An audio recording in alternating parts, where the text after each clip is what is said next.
Hello and welcome back to another episode of my MotoGP 20 career mode here for our second season in MotoGP.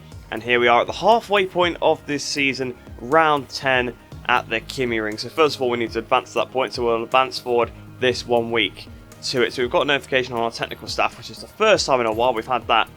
So we've got Paul Jefferson in reserve, because he's a little bit better on the engine, a little bit worse on the frame apparently. And then we've got Luigi Rinaldi. I don't think he's really worth it. He's got +3 on the aero, -4 on the electronics. That's already overall -1. Then another -1 on the engine, that's -2, and -18. So he's 20 points less overall. And this guy is like a 30 points less, so I'm going to refuse that as well. We'll go over to the Moto3 team, see if there's any notifications. No, there's not. So then that's all the notifications dealt with. Let's have a look at the championship standings then. So now we have a gargantuan 107 point lead, absolutely massive there. The rest of the championship, as you can see is still very, very close. So obviously Rins on 88 points and Dovizioso 4 places ahead of him on 95. There's only 10 points separating Dovi down to Vinales, so 3rd down to 8th. Espargaro is actually starting to drop off the tail of that a little bit more. Because obviously it has been pretty close. Top 10 have all been very, very close knit, but Espargaro is now another further 10 points behind. The same gap between Vinales and Espargaro there is between Dovizioso and Vinales, so it's really this 3rd down to 8th battle that's the closest. As you can see, loads of movement, up 2, up 3, down 2, down 2, down 1. Loads of movement here, and there's barely any points in it. It could easily change again. Obviously, Jack Miller probably having his best... In fact, I think it is his best result of the season. I don't think he'd had a second position yet at Assen. Obviously, where he got his only Grand Prix victory to date. Back in 2016, of course. Jack Miller got the second position, which actually now puts him equal on points with Dovizioso. So even though I thought Miller had been doing quite poorly this season, he's not actually been too far off his teammate. Marc Marquez then has about 9... Well, he has 9 points over the guys behind him. So his gap to Dovizioso is almost as big as the gap between Dovizioso and Vinales. So Marquez is stretching away a little bit, but he had quite a poor finish actually at the last round. So another finish like that and they could definitely reel him back in. So if we have a look at the team's championship then now, basically Repsol Honda, there you go, drop down. It kind of shows, obviously we said Pol Espargaro's dropping back from everybody else. His finish wasn't very good at Assen, I don't actually know where he finished. I think he actually might have been outside the top 10, so it was a poor finish for Pol Espargaro. And then Marc Marquez, yeah, he qualified quite poorly and didn't really gain any positions, so that's why they dropped down a couple. The Ducati team have jumped ahead of both the Repsol Honda and the Monster Energy Yamaha teams, and then the Monster Energy Yamaha team have equalled the Repsol Honda, but with a better result move ahead. So if we have a look then at the Constructors' Championship, I've just tried to get to it twice and press the wrong button twice, it's quite funny.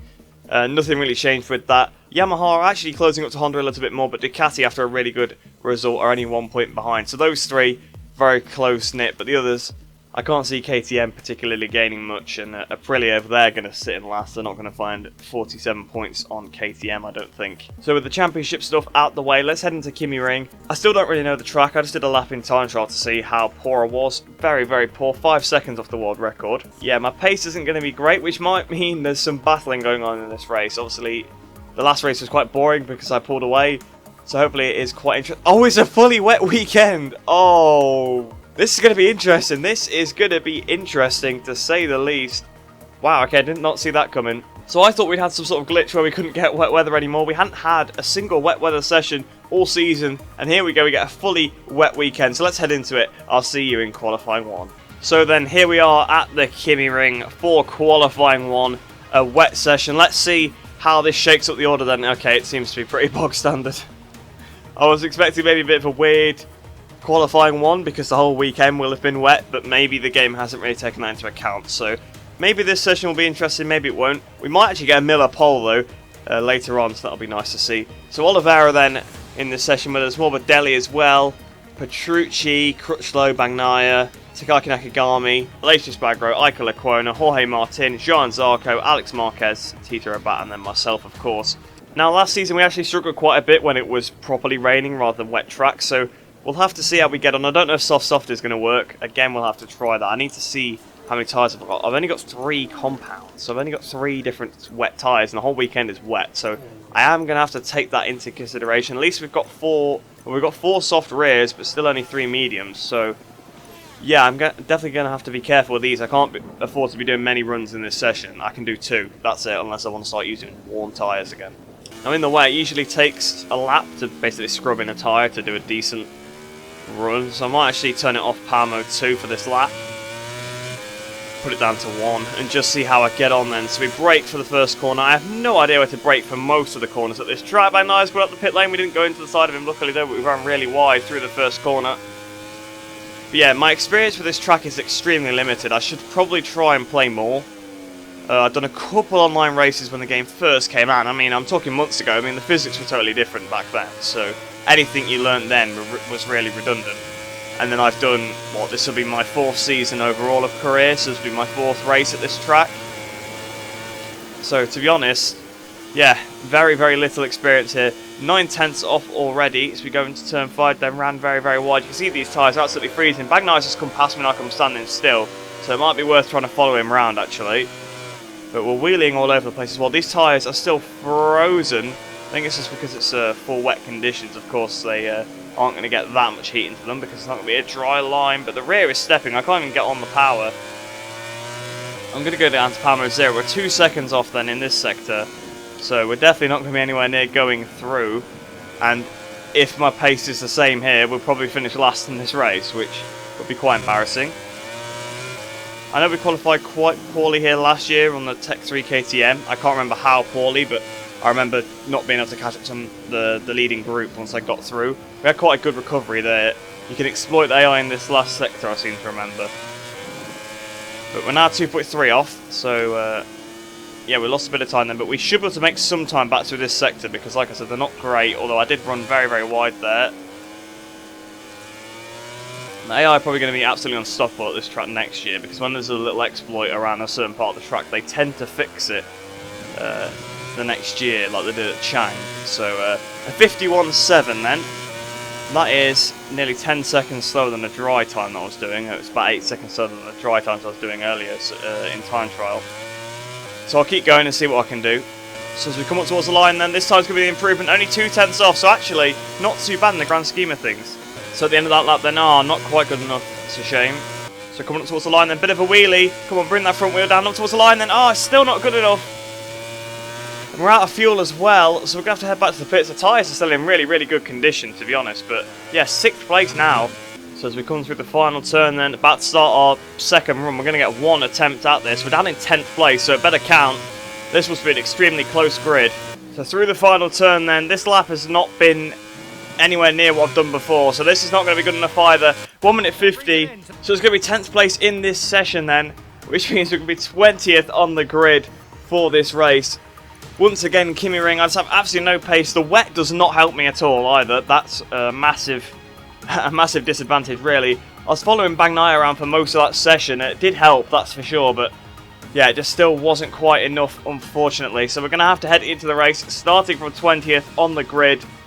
Our worst position on the Suzuki by far, and the race is also wet as well, so I don't know how far up the order we're going to get. Luckily, we have a massive championship lead, so it doesn't really matter, but yeah, starting from the back is not going to be too fun.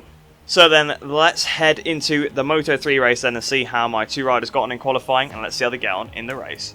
So Daisy Jackson, 11th on the grid then, Manuel Hernandez down in 15th, so not quite that pole position he got before, but this time it's actually Jackson that's got us the qualifying objective, and Hernandez has missed out, so she's sort of made up for what happened in Assen in a way by getting us some more prestige. Hopefully this won't cost us any anyway. Hernandez starting 15th, but let's get this race started then. Let's see how they get on. So then we're on board with Daisy Jackson. She is the lead rider, so that is the rider we want to be on board with. Waiting for the lights to go here. Lights out, away we go. She's actually had a rocket start, up to 10th place already, up to 9th. McPhee's had a terrible start.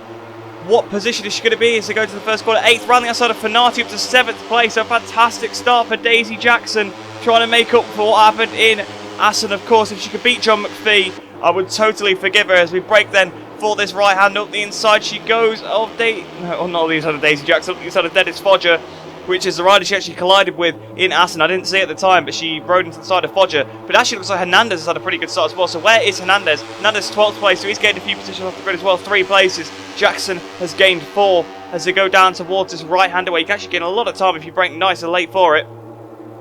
Hard on the brakes then. Mino up the inside of Antonelli, but Jackson trying to go there. So, Vietti's down. Vietti and Messier have crashed. So Jackson's up to 6th position, and it looks like actually Hernandez is right behind her in 8th place. So actually they're running the 7th and 8th now. Here comes Hernandez up the inside of Jackson. So Jackson's lost a place to Hernandez. Chaos kicking off on this first lap. couple of riders down there. Messier actually leading the World Championship, so that's going to be a massive blow to him. But Manuel Hernandez then just holding station ahead of Daisy Jackson now as they come towards the double right-handers. Suzuki's got a little bit wide. Can Hernandez get up the inside? Not quite. What about the second half of the corner? Can he get up the inside through the second right? It's the line in that bike. I don't know how he's overheating that rear tyre because I could not get any heat in mine in MotoGP. But he's going to sit then in 7th place for now. McPhee up the inside of Daisy Jackson. Come on, Daisy. You got to hang on. You got to hang on, Daisy. Let's see what our tyre attempts are looking like. The same actually as Hernandez is. So she's not struggling with tyre attempts. Looks like Antonelli's got a little bit wider. They're both going to get past Antonelli. No, actually Antonelli's managed to keep the run by going wide and kept in front of both of them. But Hernandez still got up the inside of Antonelli anyway. Oh, it's getting close. Antonelli's sliding. Hernandez still side by side with Niccolo Antonelli as they go towards the last corner. Come on, Hernandez, around the outside. I think Hernandez actually might have a stat where he's really good in the rain. I'm not 100% sure on that, but I think that might be the case. I think he's got around the outside of Antonelli now, side by side. Yes, up into 6th position. So he's actually in a better position than he was when he started on pole last time after the first lap. So in front of him then now is Tatsuki Suzuki on the other 658 back around the outside goes Jackson. Jackson is around the outside of Antonelli as well. If we look back at Jackson, actually, yeah, I was already sort of on board with her, but I needed to press A to go there. So I wasn't sure what I was doing with the controls there. But she's actually lost a few positions now up the inside of this right-hander. She's losing some spots now. Back down into 10th place. Don't go on the grass, Daisy. Just keep it careful. But here she goes then. Is she pulling out the slipstream? Is she going to get back past Iagora? Yes, she is. She's back up into 9th place then. Looks like Hernandez isn't attacking either of the two riders in front of him, although there could be some collisions up ahead. I think Fanati's going for a dive bomb up in the lead as well at the inside of Arbolino. Trying to get up into 2nd place, and Jackson's still trying to get up the inside of Suzuki. Oh, Hernandez is down! No! Hernandez and Mino have crashed. Have they crashed into each other? I'm not too sure, but Hernandez, no! He's down in 21st now. Oh, Manuel. That's 2 races, 2 crashes, and obviously not for Hernandez, but for the team. There's been 2 crashes in 2 races. Jackson then has been promoted to 7th from that, but I don't know what happened. Oh, I was watching the wrong rider. I always miss the good parts. But Jackson up the inside into 6th place, and she can really redeem herself now for Assen being up into the top 6. Can she get a top 5, our first top 5 of the season? It could be on the cards here because it seems like the AI are dropping like flies through that right-hander every single lap. Hernandez then trying to go around the outside of Rosai Yamanaka. Has he been able to do it? Actually, I think Jeremy Alcoba might have got past him.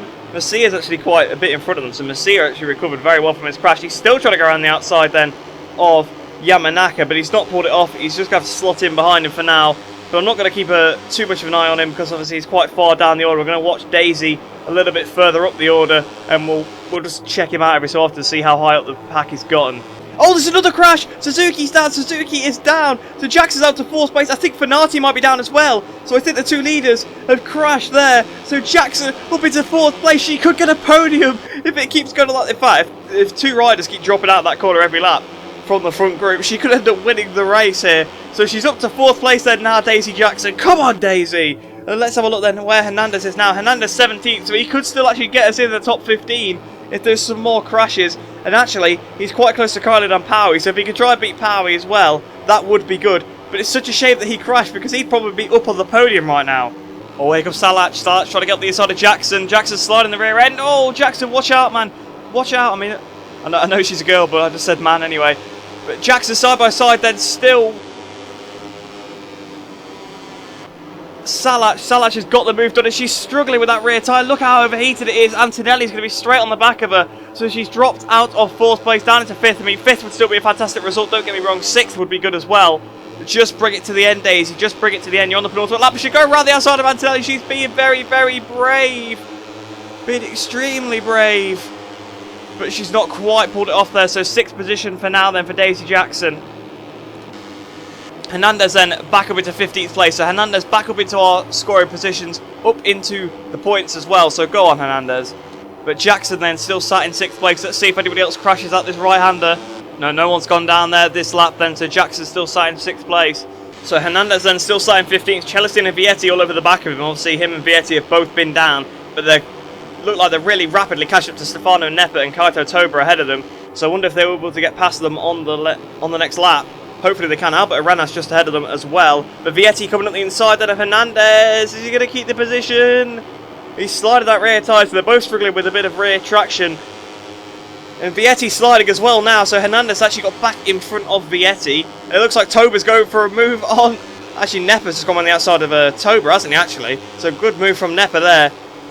Jackson still sat at 6th place, and here comes Hernandez to the to the left-hand side of Kaito Toba. Now it's to the right-hand side. To go to the first corner, up the inside he goes. Can he pull it off? Oh, I've heard a crash. I heard a skate somewhere. I'm not sure who it is that's gone down.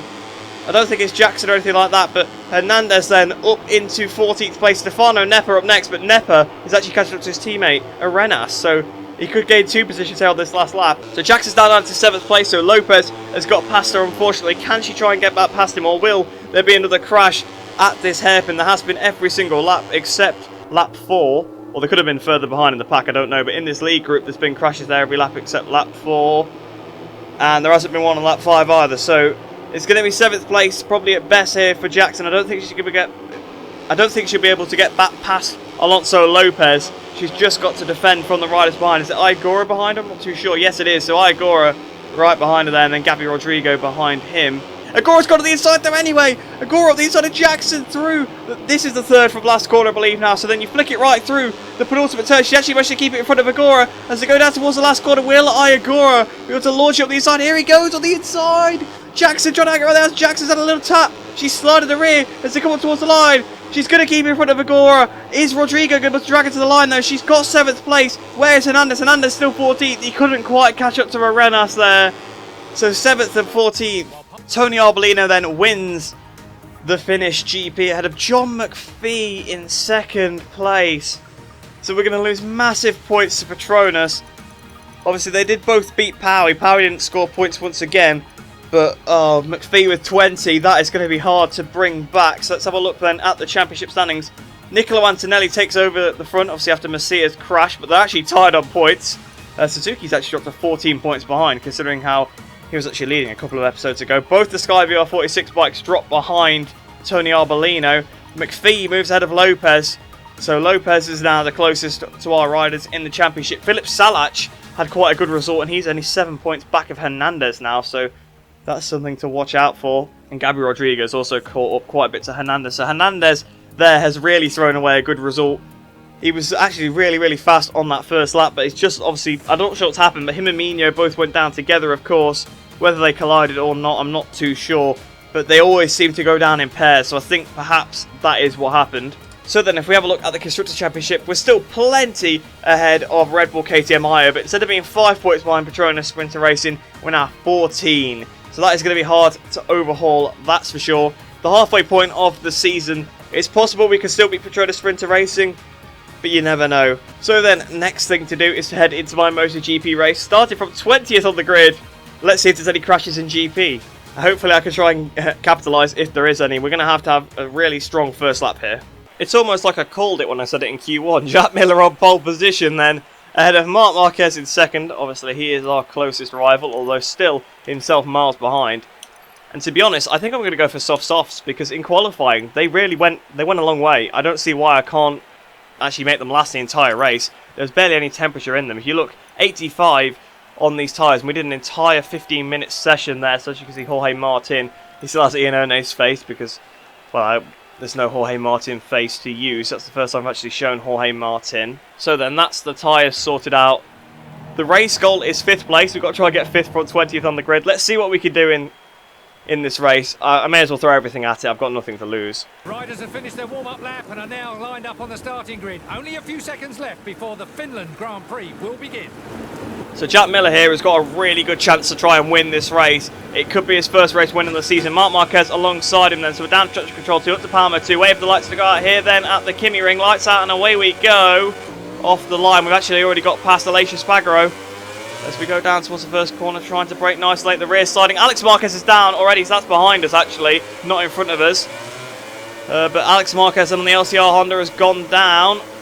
So we're now up to 18th position. Up the inside goes Ika Lecuona though, and Alicia Spagaro. I got a tap from behind from Nakagami as well. We've had a really good run out of this corner, to be honest, surprisingly, considering how much we were struggling out of there in qualifying compared to Bagnaia, which had a really good run. So we've got ourselves back up into 18th place with Rossi down in 12th place. So Rossi struggling a little bit here at the Kimi ring as well. All the inside again goes Lecuona. So the AI actually really good on the brakes into this right-hander, surprisingly enough. well, into actually a few of these corners. Petrucci on the outside of his teammate then, so my former team, both bikes in front of me. I don't want to finish behind them really. I know I didn't obviously leave them on bad terms, but even still, we've got light damage there then, so that's not going to help out. But the inside of Petrucci, we go up the inside of Crutchlow as well. The rear is sliding. There is no grip on this rear tyre. Putting up to traction control 3. We've just been re-overtaken by everybody we just went on the inside of there because of the lack of traction. We've gone straight to the side of Petrucci. I've just skated into him. I've forced him wide. We've cost him a load of positions. I've cost myself a load of positions. But it's just because I'm skating everywhere. I've got no grip at all. I've got absolutely no grip. It's not because I was doing anything dodgy. It is genuinely, look at the tyre temperatures. The front tyre has absolutely got nothing. The rear has actually got a bit of heat into it because I put it on a really low traction control setting so I could build some heat up. We've kind of just forced Aleix Spagro wide there as well. We have only gained 1 position on this lap so far. Overall, we had gained, well, we gained 2, hadn't we, at the max. So really, we've not had a very good first lap. I wanted a strong first lap, but we've not had one. It's going to be a tough race because, to be honest, we're not going to have any kind of pace here. We've got no grip at all. We've got no track knowledge either. Millis leads then ahead of Marquez, ahead of Rins, Vinales, Polisbagro, Dovizioso, Quattararo, Mir, Martin and Morbidelli. So we go towards the first corner and round the outside. I've got a penalty for that. I've got a penalty for that. Are you joking me? So I suppose I did go off the track a little bit, but I was trying to go around the outside of Nakagami. So now I've got a half a second penalty to contend with in this race. This race is just going terribly so far. So here we go then in the slipstream to Karki. Going to try and go past him, getting some slipstream of Flaquona as well, flicking to the inside, passing Cal Crutchlow as well, so up to 16th place. So we're almost up into the points, 1 more position and we'll be up into the points, but Nakagami's got the inside of giving me more damage. Come on guys. I know obviously I'm the championship leader, they probably want to rough me up a bit. I've got some more damage from Flaquona there, so I don't know how much more light damage I can pick up, to be honest, before it starts to become a bit heavier. So we're in turn 8 then up the inside. Again, we're going to have absolutely no grip am I on this lean. So I'm just going to really put no throttle and then put full power on once we've got the bike sat up. So we're up into 18th place apparently. Lecuona's still on the inside then. He's still hanging up the inside. I can't get away from Lecuona and Nakagami and, well, Rabat's just ahead. So we're still in 18th then. We've had a bit more contact with Lecuona. I keep having contact with people, I'm sorry, but it's just really difficult to actually move this bike around because look at the tyres, absolutely no grip. I would be calling for a red flag if this was real life, 100%. If you couldn't get... Oh, Cal Crutchlow behind has just lost the front. So Cal has took the front. And down he goes. So we're still in 18th. It's not affecting my position, but that's 2 crashes so far. So here we go then. Once again, getting the slipstream on Ika Lecuona. It's annoying because they can really outbrake me, but there's literally nothing I can do about it because I've got no temperature on the front. So I can't brake any later, which I need to put the heat in the tyres. I need to brake more, but I can't because I'll took the front. So it's kind of a bit of being between a bit of a rock and a hard place, but hopefully if this race calms down a little bit we should be able to overtake some of these riders because we've had the pace in some sectors over them. Here we got the inside of Nakagami. Oh, are we going to be able to make this stick again? No grip from that rear tyre. I'm just going to absolutely get on the power. We've got past him then up into 16th place, so we've finally started to make some sort of progress, but he's still trying to... Oh, he's lost the front. I don't know if we touched there, but it's about time because he's been dive bombing me the whole race. Every time I get in front of him, he dives back up the inside and makes contact with me. So he was going to crash eventually. We're up into 16th then now. Tito Rabat up next. The pack in front is actually getting away a little bit, so I want to try and dispatch of Rabat and try and get onto the back of not Nakagami. Nakagami's just crashed Bagnaia. Up the inside of Rabat we go on the curb. Are we going to be able to edge him out? Yes, we are. So we're past him now. Up into 15th place, 50.2. It's my fastest lap for a while. That's for sure. I think that's probably a fast lap of the race. So we are starting to find some sort of pace here. So then 49.6, only 2 tenths off the fastest lap, which actually just been set by Alex Marquez behind. So me and Alex Marquez are on our way. I'm actually catching up to Francesco Bagnaia now. And Alex Marquez, after his crash at the first corner, is actually doing a pretty good job. But I don't want to let him get past me at all. I want to be able to catch up to this group in front of us. We should be able to make some inroads because we're on lap 6. So if we can catch up to this group fairly quickly, we should have a few laps to be able to carve through them. So Brad Binder is now in front of us because it's been passed by Bagnaia. And I assume this will probably be a good time to try and pass him as well, whilst he's not got the momentum. So here we go, then we're right up behind him. We've got to flick it up the inside into this corner, this left-hander. We're trying to edge him out a little bit. We get on the power as early as I can. So we're up into 14th place then now, finally making up some more positions. Francesco Bagnaia up next then. I don't know what position this group goes up to, but it's quite a big one. Oh, Brad Binder's just crashed behind, so I think there must be a bug with that corner when the AI are behind you. They just try and dive bomb you and crash. So Brad Binder's now down, unfortunately for him. But I didn't even see him actually go down, I just saw the yellow flag. So Alex Marquez half a second behind us. Need to try and put some riders between us. So through turn 4 then. I tried to go a little bit defensive because I didn't want Alex Marquez to get past me. So in the slipstream then, Miguel Oliveira. Can we try and make a move on him at the end of this straight? In the slipstream we still are pulling to the right hand side. Just going to brake a little bit later than he does. Actually I braked around the same time. He's moved a little bit. We're up the inside though. I'm not going to concede to him, our teammate from last year. And there we go then, up into 13th then. Bagnaia is next, and I think it's Valentino Rossi ahead of him. So we're about to start the final lap then. I honestly don't think I can actually keep up with Bagnaia. I'm not going to be able to get him. We got 0.6 to him. I need to watch the gap to Alex Marquez because I've got this penalty, which I think is still a bit unfair. So as we come into the last quarter then, Jack Miller wins the Finnish GP. We're not going to be able to keep in front of Alex Marquez, unfortunately. We're not got half a second over him. Well, actually, we might do. We'll have to see over the line. So Jack Miller then gets his first win of the season. He makes up for the glitch that happened to him last year at this circuit where he got put down into last position. Marc Marquez then ends up second place, Alex Rins third, Pol Espargaro fourth, Andrea Dovizioso in fifth place then. Did I beat Alex Marquez? No. Very, very close, but not quite. So 14th place then for me. Nothing I could do. Nothing I could do at all. The bike felt great, but, well, it didn't feel great, but because I had no temperature in the tyres in Tyre race, and that's the same thing throughout qualifying. For some reason at this track, when it's wet, you just can't put any, well, when it's raining, you can't put any temperature into the tyres, so there's absolutely nothing I could do. I don't know if I accidentally just clicked there. I think I clicked one of the bumpers, it made a bit of a noise, but yeah, nothing I could do there. But fair play to the AI, they did a decent job. Obviously, they don't have tyre heating, so that's probably why. But we got up to 14th from 20th, so we still didn't do the worst job in the world. Apparently, Petrucci did a 47 there. So if we have a look at the championship standings, my lead has been cut quite drastically there. It's 89 points, but it's still a massive lead. It doesn't particularly matter then. Jack Miller actually moves ahead now off Dovizioso. 93 points back of me, so he's only 4 points back of Marc Marquez now. Dovizioso is actually 14 points behind Jack Miller, so he did not do that well compared to Miller. Rins moves up a couple of spots ahead of two Yamaha boys, and Espargaro gets a bit closer to Viñales. In the Team Championship then, again we've got a massive lead, so nothing really changes there, but the Repsol Honda team move ahead of the Monster Energy Yamaha team, and Pramac Racing move ahead of Red Bull KTM Factory Racing.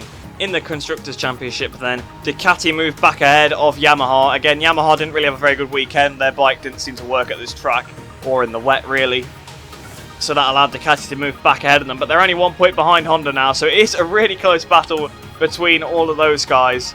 So then we'll head back into the career hub then now. We'll see what we get for this weekend. Not a lot, I'm going to say, because, yeah, I didn't meet the goal in either the qualifying or the race. So yes, to say that we didn't gain anything would be a slight understatement. We actually lost 18,900 reputation points, which takes us down to 617,000 exactly.